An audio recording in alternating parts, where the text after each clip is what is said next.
Hi everyone, today we are going to be doing this very last little picture on this Ivy in the Inky Butterfly page. We have been doing the butterfly, so I just hit my tripod, the ice monster, all these little things, and we're going to finish this one today, and then we would have done all this page in a sort of Halloween-y style. Now he is a fire monster, I reckon, so we're going to start doing the fiery bits. Now I'm going to grab a red. This is the red I'm going to start with. This is the Scarlet Red. I'm going to do red and orange and yellow for the fire now, but we've got the pieces of fire here, but his fur, I'm also going to do that in a fiery colour. I think it'd be fun. So I'm going to start at the bottom with a really deep red, so a couple of layers, do you see, and then start to fade it a little bit. And the same here. With the monster I'm going to do it slightly differently. So he's got his feet in the fire, look at that. I'm not sure what colour to do his feet yet, we shall have a think about that in a bit. Now don't worry too much about making it too perfect, because with the polys you can keep layering them up all the time, so makes it quite easy, which is always good. Okay, so that's the fire. Now with his body, I'm going to do all the bottoms of these little pieces of sort of hair, I guess, in the red. You see, I'm trying to make it darker at the bottom and fade as it goes up. It's quite tricky to try and quite see all of the little bits, but I'm doing my best. Yeah, trying to find all the ends of the sort of hairy bits. Don't worry if you go out of the lines, it's not going to matter when you see what I do at the end. So there's that, and then I'm going to do a little bit at the top here too. So I'm going to take, rather than just having the red coming up from the bottom like that, I'm going to take it from both ends with the monster, so he's really dark on his sort of parting here, as it were. Okay, so that's our first red. Then I'm going to move to a more orangey colour. This is called the light Cadmium Red, but to me it's slightly orangey. So I'm going to go right over the top of the red, like that, and then start to fade it up the flame. It's the same for each flame. Now I'm doing this quite quickly. You may want to spend a little longer, do it a little bit slower. I do tend to normally colour in real time, so you can colour along, but I do colour fast. I'm just a fast colorist, but also I don't want it to get too boring. I'm going to do a little bit above the foot there, a little bit there. Now with this, I'm going to start at the top. Hopefully you can see. Go over the red, bring that orange down a bit. Same here. Whoops, gone out of the lines. Never mind. I'm just following up. Now, when I get to the bulk of the hair in this area, there are some gaps. I'm going to colour in those, like this, just right over the top. And that's because I think his legs, where do they go? You know, there must be something under there, a body of some sort, so I'm going to colour it as if there's other fur underneath. It makes it a lot easier to colour as well, and I think it looks more like it makes sense. And if we try and leave all the gaps and put background behind, it's going to be tricky. So I just make it easy for myself. Okay, my next colour is going to be the dark cadmium orange, and again back over the top of what's there. If you keep going over, it stops the white paper showing through so much. Starts to sort of burnish the colours a bit. And I know some of you like having no white paper. I think if you're used to using pens and you're sort of just learning pencils, seeing white paper isn't something you're used to. And so I think that's one reason. But also, you know, some of us just don't like seeing the paper. So if you keep going over and over, then it will disappear. But you do have to put lots of layers down with most brands of pencil if you want the paper to disappear. And sometimes you can use it to your advantage if you're trying to get certain effects. Okay, so again with this, I'm being a bit quick and sloppy. Just over, I'm not going to go over all the ends this time because it takes too long. Only if I can see an obvious bit that needs a bit of extra colouring. Oh, I missed that bit last time, didn't I? And start to fade it up. Like that. There we go. Next one is orange glaze. My oranges are quite small. I'm not going to overlap all the orange this time, just a bit of it. And that's because I want to make sure that we can see that there are different shades of orange here. If we overlap everything and we're too heavy-handed, we can actually eliminate that shading. And I want us to begin to see that we're going yellowy. And obviously this is still orange, but I'm going to start to, next one will be yellow. So do quite a hard layer here where we've already got colour. But as we come up here, we want to fade it a bit, so a lighter touch, less layers, so we can blend it into a yellow or a yellowy, orangey colour next time. Okay, oops. So this is my next colour. This is number 109. I'm just going to look it up. It is the dark chrome yellow. This is going to be our last colour. I am going to give it a sharpen because I've got to get into the points of those fiery bits down here. So there he is. Now in the background we've got sparks from the fire, little dots.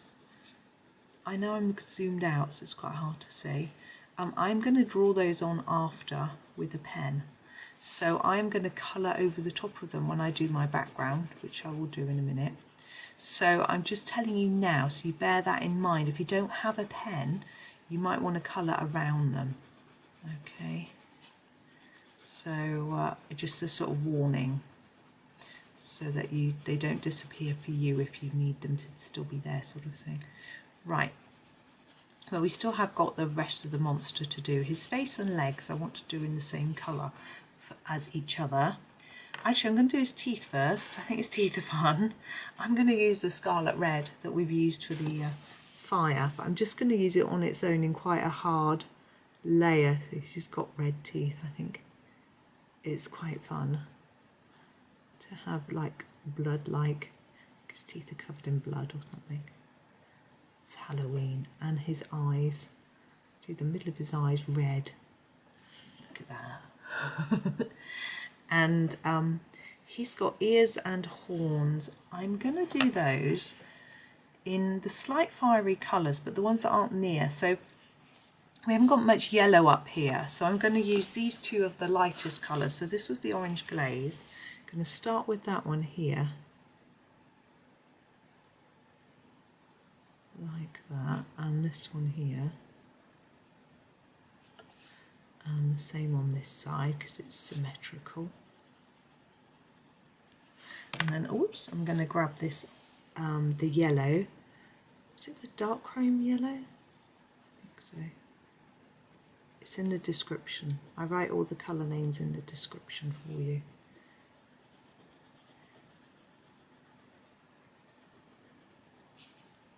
So you can have a look.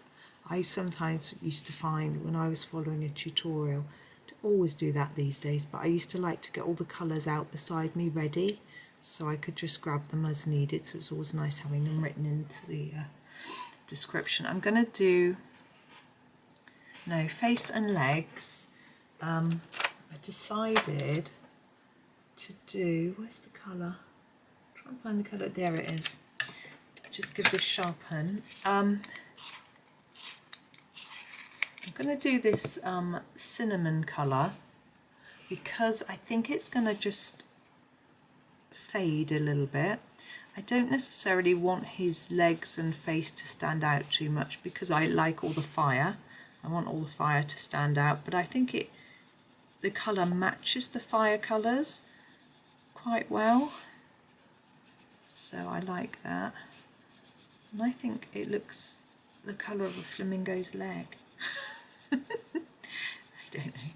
And his face as well. Now I'm not doing any shading at the moment, it's just I'm just putting the colour down. I'm trying to get it even though by laying the pencil on its side and put it all around like that. Now I haven't done that bit around his eyes. I have a plan. Black. Okay, this is my black, it's my baby. And I'm going to do a black outline around those red eyes.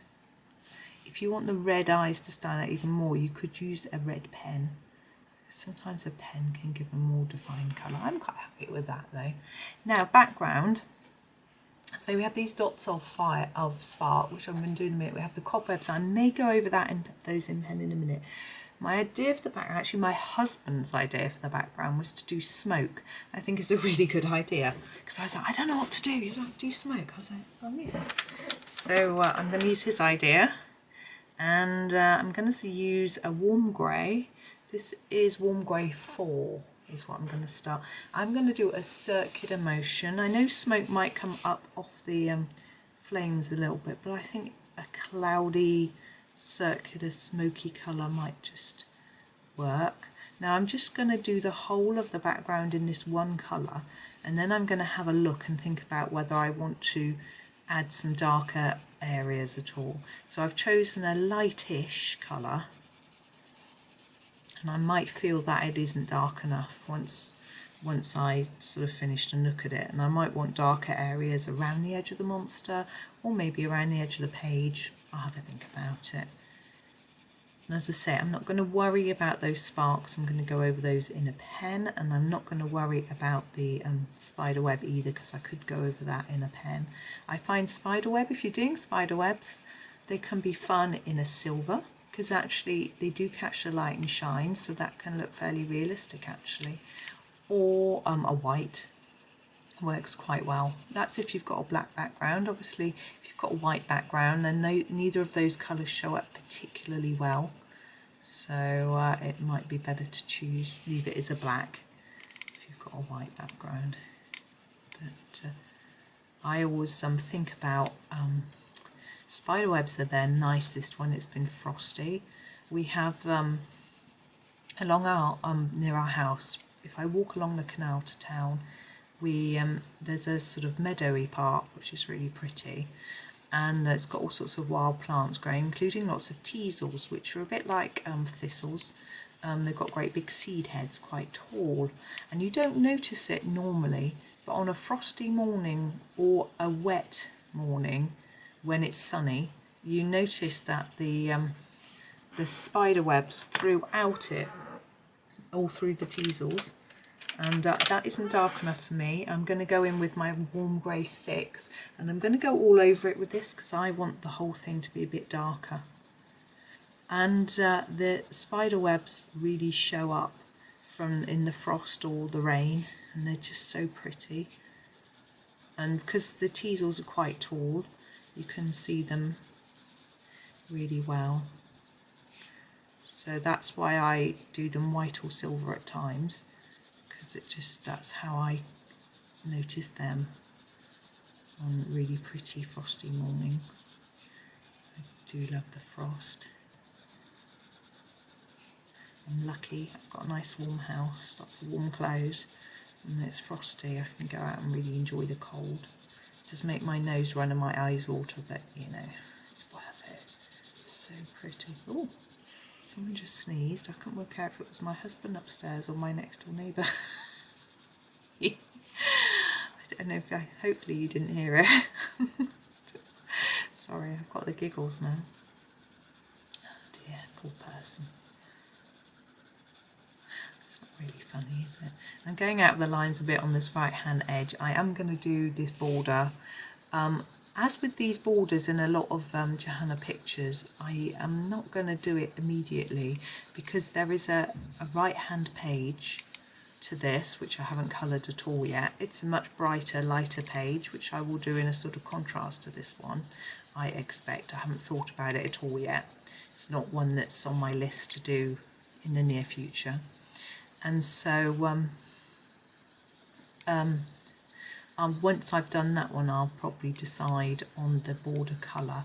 I mean, I may make this one purple or black just to, because of the theme of the page is quite dark. Fun, but dark. I've got some really defined sort of swirly bits, and which I like. It might look to you a bit scruffy, but I think it's nice to make it look quite smoky. It's like sort of clouds of smoke swirling around. Now the spider webs to me stand out enough without me going over them in pen, but I am going to do these sparky dots, and I'm going to do them in a yellow. Would it stand out? Probably. I'll give it a go. I like how I've gone out of the lines on the tooth there. It looks like it's got blood dripping off it. That was not my intention. Happy accident, as they say.